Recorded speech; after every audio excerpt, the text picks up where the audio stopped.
வணக்கம். ஆகாஷ்வாணி புதுச்சேரி செய்திச் சுருக்கம் வாசிப்பவர் ஸ்ரீவித்யா ஸ்ரீனிவாசன். உணவு மற்றும் வேளாண் அமைப்பின் உயரிய விருதான அக்ரிகோலா விருது பெற்ற பிரதமர் திரு நரேந்திர மோடிக்கு மத்திய நிதியமைச்சர் திருமதி நிர்மலா சீதாராமன் வாழ்த்து தெரிவித்துள்ளார். பயிர் காப்பீட்டு திட்டம், விவசாயிகள் கடன் அட்டை திட்டம், PM கிசான் திட்டம் உள்ளிட்ட இந்திய வேளாண் வளர்ச்சிக்கு பிரதமர் நரேந்திர மோடி தலைமையிலான அரசு பல்வேறு நடவடிக்கைகள் மேற்கொண்டுள்ளதாக தமது சமூக ஊடக பதிவில் தெரிவித்துள்ளார். அமெரிக்க வெளியுறவு அமைச்சர் திரு மார்கோ ரூபியோ வரும் 23ஆம் தேதி முதல் 4 நாள் பயணமாக இந்தியா வருகிறார். இப்பயணத்தின் போது எரிசக்தி பாதுகாப்பு, வர்த்தகம் மற்றும் பாதுகாப்பு ஒத்துழைப்பு உள்ளிட்ட துறைகளில் இந்தியாவின் உயர் அதிகாரிகளுடன் ஆலோசனை நடத்த உள்ளார். மேற்கு வங்க மாநிலம் தெற்கு 24 பர்கானாஸ் மாவட்டத்தில் உள்ள ஃபால்டா சட்டப்பேரவை தொகுதியில் மறு வாக்குப்பதிவு இன்று நடைபெறுகிறது.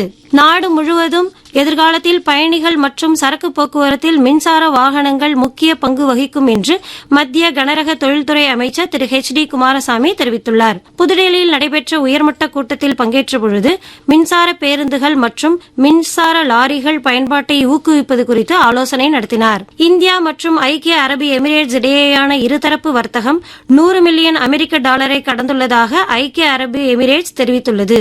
18 வயதுக்கு உட்பட்டோருக்கான ஹாக்கி போட்டியில் இந்தியா ஆஸ்திரேலியா அணிகளுக்கு இடையேயான 4வது மற்றும் இறுதிப் போட்டி டிராவில் முடிந்தது.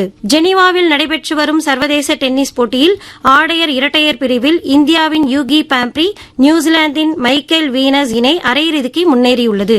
இத்துடன் இந்த செய்திச் சுருக்கம் நிறைவு பெறுகிறது.